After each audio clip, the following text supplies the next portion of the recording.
ಬನ್ನಿ ಬನ್ನಿ, ಏನ್ ಇನ್ನು ಸಂಕೋಚನ, ಬೇಗ ಬಸ್ಗಳ ಮೇಲೆ ದಾಳಿ ಆದ್ರೆ ಕ್ರಮ ತಗೊಳ್ಬೇಕು, ಇವತ್ತು ನಾಳೆಯಿಂದ ಸ್ಟಾರ್ಟ್ ಮಾಡೋಣ ಅಂದ್ರೆ ಸರಿ ಇದೆ, ಸರಿ ಇದೆ. ಎರಡೂ ರಾಜ್ಯಗಳು ಯಾವೋ ಈ ರೀತಿಯ 26 ಕಿಡಿಗೇಡಿಗಳ ಮಧ್ಯಕ್ಕೆ ಬಂದು ರಾಜ್ಯಗಳ ಮಧ್ಯೆ ನಡೆಯಬೇಕಂತ ವಾಣಿಜ್ಯ ವ್ಯವಹಾರಗಳು ಮತ್ತು ಜನರ ಸಂಚಾರಕ್ಕೆ ಅಡ್ಡ ಆಗಬಾರ್ದದು.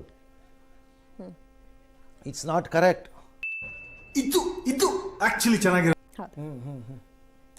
ವೈರಿ ದೇಶವಾದರೆ ಬೇರೆ, ಲೈಕ್ ಪಾಕಿಸ್ತಾನ, ನಮಗೆ ಸವಾಸನೆ ಬೇಡ ಅವ್ರದ್ದು ಅಂತ ನಾವು, ಬಟ್ ಇದು ಹಂಗಾಗಲ್ಲ. ಇದಲ್ಲ.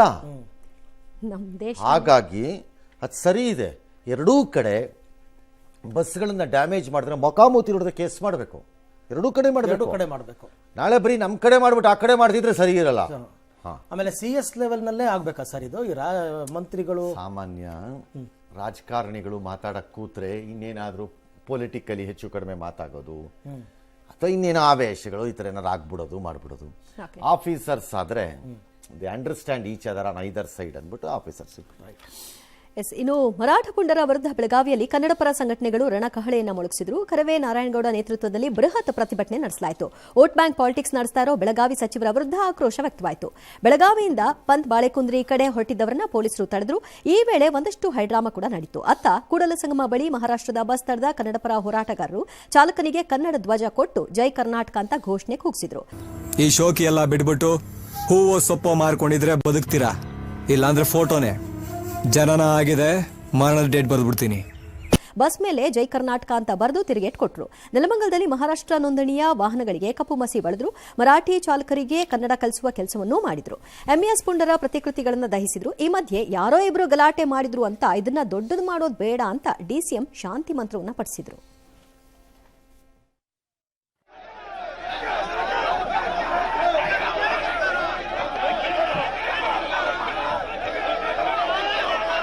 ಜೈ ಕರ್ನಾಟಕ, ಜೈ ಕರ್ನಾಟಕ,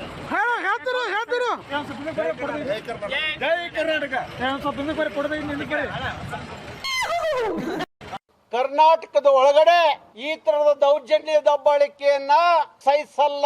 ನೀವು ಒಬ್ಬ ಕಂಡಕ್ಟರ್ ಮೇಲೆ ಹಲ್ಲೆ ಮಾಡಿದ್ರೆ ನಾವು 100 ಜನ ಮರಾಠಿ ಗುಂಡುಗಳನ್ನ ಹೊಡೆದ. ನಾವೆಲ್ಲ ಸೋದರಂತೆ ಬದುಕ್ತಾ ಇದೀವಿ. ಯಾರೋ ಇಬ್ಬರು ಹುಡುಗರುಗಳು ಸಣ್ಣ ಗಲಾಟೆ ಮಾಡಿದ್ರು ಅಂತ ಅದನ್ನೇ ದೊಡ್ಡ ಮಾಡೋಂತ ಅವಶ್ಯಕತೆ ಇಲ್ಲ. ನಮ್ಮ ರಾಜ್ಯದ ಮಂತ್ರಿಗಳು ಹೋಗಿದ್ದಾರೆ, ಅವ್ರಿಗೆ ಸಾಂತ್ವನ.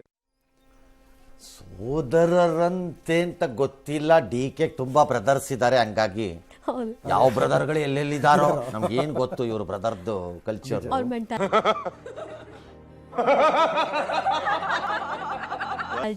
ಹಂಗಾಗಿ ನನ್ಗೇನು ಸೋದರ ಅನ್ಸಿಲ್ಲ, ಬಟ್ ಸ್ಟಿಲ್ ಸೋದರರಾಗಿದ್ರೆ ಇಷ್ಟು ದಿನ ನಡೀತಾನೆ ಇರಲಿಲ್ಲ. ಬಲವಂತವಾಗಿ ನೀವು ಜೈ ಕರ್ನಾಟಕ ಅಂತನೋ ಜೈ ಮಹಾರಾಷ್ಟ್ರ ಅಂತನೋ ಹೇಳಿಸ್ತೀರಿ. ನೀವು ಹೇಳಿದ್ರಲ್ಲ, ಏನು ಪ್ರಯೋಜನ? ಏನು ಅವನು ಅಲ್ಲಿಂದ ದಾಟ್ಕೊಂಡು ಬಂದ ಮೇಲೆ ದಾರಿ ಬರ್ತದೆ, ಹೇಳಿಸ್ಬಿಟ್ಟಿದ್ದಾರೆ ಅಂತ ಇನ್ಮೇಲೆ ನಾನು ಜೈ ಮಹಾರಾಷ್ಟ್ರ ಹೇಳ್ತೀನಿ, ಜೈ ಕರ್ನಾಟಕ ಹೇಳ್ತೀನಿ ಅಂತಂತಾನ? ಬೈಕೊಂಡು ಬರ್ತಾರೆ. ಎಂಥದ್ದು ಇಲ್ಲಪ್ಪ. ಏನು ಆ ಕ್ಷಣದ ನಿಮ್ಮ ಆವೇಶ ತೆವಲ್ ನಮಗೆ ತೀರ್ಕೋಬಹುದು ಅಷ್ಟೇ. ಅದು ಅಂದ್ರೆ ಟಿಟ್ ಫಾರ್ ಟ್ಯಾಟ್ ಅಂತಲ್ಲ ಸರ್, ಅವ್ರು ಮಾಡಿದ್ರು ನಾವು ಮಾಡಿದ್ವಿ, ಆಗಲ್ಲ. ಅದರಿಂದ ಏನು ಪ್ರಯೋಜನ ಇಲ್ಲ. ನೀವು ಹೊಡೆದ ನಾನು ಒಂದು ಪಟಾರ ತೊಡೆದ್ಬಿಟ್ಟೆ ಅಂತ ಹಂಗಾಗತ್ತಷ್ಟೇ ಅದು. ಇನ್ನು ಬಸ್ಗಳಿಗೆ ನಾನು ಜೈ ಕರ್ನಾಟಕ ಅಂತ ಬರಿತೀನಿ ಮಹಾರಾಷ್ಟ್ರ ಬಸ್ಸಲ್ಲಿ, ಅಥವಾ MH ಇದ್ರೆ ಅಥವಾ KA ಇದ್ರೆ ನಾನು ಜೈ ಮಹಾರಾಷ್ಟ್ರ ಅಂತ ಬರಿತೀನಿ ಅಂದ್ರೆ ನೀವು ಬರ್ಕೋಬಹುದು, ಅಳಿಸ್ಬೇಕು, ಬೇರೆ ದಾರಿ ಇಲ್ಲ. ಬಟ್ ಪ್ರೈವೇಟ್ ಗಾಡಿಗಳಾದ್ರೆ ನಮ್ಮ ದುಡ್ಡು ವೇಸ್ಟು, ನಿಜ ಅಲ್ವಾ? ಸರ್ಕಾರಿ ಗಾಡಿಗಳಾದ್ರೆ ಸಾರ್ವಜನಿಕರ ದುಡ್ಡು ವೇಸ್ಟ್. ಎರಡೂ ಕಡೆ ಆಗ್ಬೇಕಲ್ಲ. ನಾನು ಹೇಳ್ತಿರೋದು ಒಂದು ಕಡೆ ಅಲ್ಲ. ಕರ್ನಾಟಕದಲ್ಲಿ ಬಸ್ಗಳಿಗೆ ಹೆಣ್ಣು ಮಕ್ಕಳು ಗ್ಯಾರಂಟಿ ಕೊಟ್ಟು ಇವ್ರು ಲಾಸ್ ಅಲ್ಲಿದ್ದಾರೆ, ಅಲ್ಲಿ ಅವ್ರ ಸಬ್ಸಿಡಿ ಕೊಟ್ಬಿಟ್ಟು ಮಹಾರಾಷ್ಟ್ರಲ್ಲಿ ಅವ್ರು ಲಾಸ್ ಅಲ್ಲಿದ್ದಾರೆ. ಯಾಕ್ರಯ್ಯ ಲಾಸ್ ಗಿರಾಕಿಗಳಿಗೆ ಮಾಡ್ಕೊತಾ ಇದ್ದೀರಿ? ಬಟ್ ಕೊನೆಗೂ ಯಾರು ಪ್ರೊಟೆಸ್ಟ್ ಮಾಡಬೇಕಾಗಿತ್ತು ಅವ್ರು ಬರಲೇ ಇಲ್ಲ ಸರ್. ರಕ್ಷಣಾ ವೇದಿಕೆ ಅವ್ರು ಮಾತ್ರ ಬಂದ್ರು. ಬರ್ಲಿ, ಆ ಯೂನಿಯನ್ ಅವ್ರು ಬರ್ತಾರಲ್ಲ. ಅನ್ಯಾಯ, ಮೋಸ, ಸಾರಿಗೆ ನೌಕರರಿಗೆ ಬರ್ತಾರೆ, ಬಂದಾಗ ಮಾತಾಡ. ಕೆಲ ರಾಜಕಾರಣಿಗಳು ಒತ್ತಡ ಹಾಕಿದಾರಂತ ಸರ್, ಪ್ರತಿಭಟನೆಗೆ ಹೋಗ್ಬೇಡಿ ಅಂತ. ಬಂದಾಗ ಮಾತಾಡೋಣ, ಈಗ ಯಾಕೆ? ಈ ಕನ್ನಡ ಹೋರಾಟಗಾರರಿಗೆನೆ ಒತ್ತಡ ಹಾಕಿದಾರಂತ, ಹೋಗ್ಬೇಡಿ ಅಂತ. ಅದೆಲ್ಲ ನಡೀತಾನೆ ಇರ್ತದೆ. ಅದ ಹೇಳ್ತಾರೆ ಪೊಲೀಸ್ನವರು, ಅವ್ನು ಹೋರಾಟಗಾರನೇ ಅಲ್ಲ, ಒತ್ತಡ ಹಾಕಿಸ್ಕೊಳ್ಳೋದಾದ್ರೆ ಹೋರಾಟಗಾರ ಕೇರ್ ಮಾಡಿಲ್ಲ, ಬಂದಿದ್ದಾರೆ ಅಂತ ಅಷ್ಟೇ.